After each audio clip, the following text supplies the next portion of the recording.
최근에 한 방송에서 외국인들이 이 딸기를 먹는 영상이 꽤나 화제가 됐었죠. 한국 딸기를 먹고 이렇게나 놀라워했습니다. 미국 딸기는 한국 딸기처럼 맛있지 않다면서 홀린 듯이 막 딸기를 먹는데요. 인터넷에 찾아보니까 이런 글이 있었어요. 미국 딸기는 걸레밥 물맛이 난다, 이런 호평이 있었죠. 정체는 미국에 건너간 한국인들의 분노설인 글들이었습니다. 다른 나라에 비해서 한국 딸기가 비교가 안 되게 맛있다는 거죠.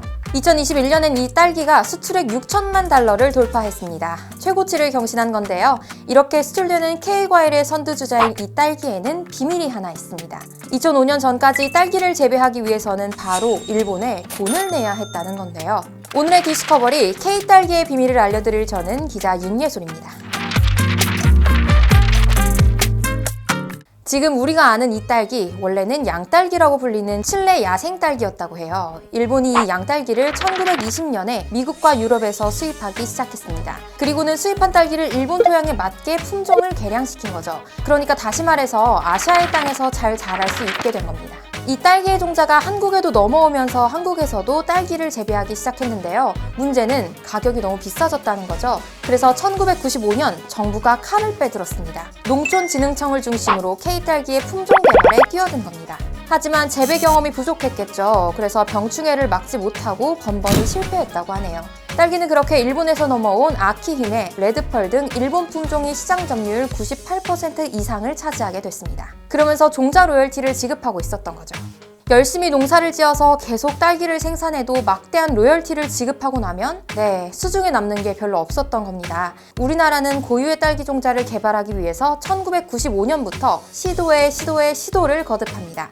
드디어 2015년 서량이라는 품종을 개발해냅니다. 드디어 딸기 로열티에서 독립한 거죠. 수많은 농민들과 식품 전문가 덕에 국내 종자 딸기는 급속도로 국내에 퍼지기 시작했습니다. 서량을 개발하고 난 뒤 한 3년이 흘렀을까요? 2018년 마침내 국내 생산되던 일본 종자 생산율을 제치고 국내 1위 품종으로 서량이 우뚝 서게 됐습니다.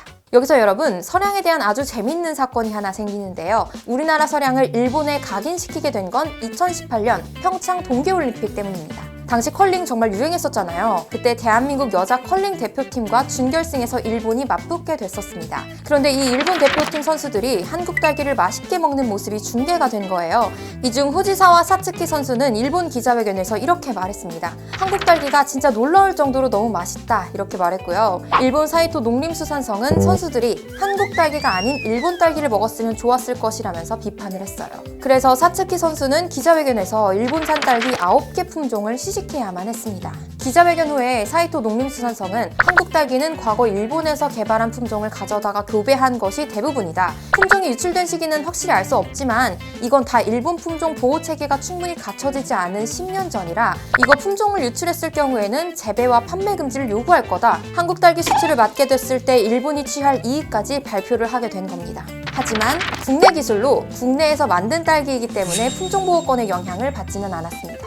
서량에서 멈추지 않았습니다. 우리나라는 그 이후로도 지금까지 10가지가 넘는 딸기 종류를 개발해냈습니다. 서량보다 먼저 개발된 매향을 포함해서 금향, 킹스베리, 금실, 죽향 정말 다양한 품종들을 개발해낸 건데요. 재밌는 건요. 일본 딸기 종자에 로열티를 내던 우리나라가 한국 딸기 종자를 특허받아서 미국과 동남아 등에 보내면서 종자 로열티를 받는 나라가 됐다는 겁니다. 종자 로열티를 내던 나라에서 받는 나라가 된 거죠. 이거 얼마나 대단한 일이에요. 그쵸? 우리 농가가 자체 개발한 딸기 중에 여러 가지가 있다고 말씀을 드렸었죠. 그 중에서 금실 딸기가 기형 발생이 가장 적고 당도가 높았거든요. 그래서 이 금실 딸기를 수출 농가에 보급하기 시작한 겁니다. 미국 업체와 로열티 계약을 체결해서 2030년까지 재배를 허락받고 미국 농림부에 품종 보호권을 등록했습니다. 다행히 작년에 미국에서 수확된 금실을 시식한 결과 긍정적인 시장 가능성을 확인해서 본격적인 대량 생산을 준비 중에 있다고 하네요. 딸기 로열티를 내던 우리나라가 피나는 노력 끝에 딸기를 자체 개발해서 로열티를 받는 나라가 된 거, 이거 정말 너무 자랑스럽고 신기한 일이잖아요. 이제 이 영상을 보신 여러분들도 누군가 Do you know K-pop 외칠 때 여러분들은 이렇게 물어보실 수 있겠죠? Do you know K-strawberry? 지금까지 디스커버리 딸기 편이었습니다.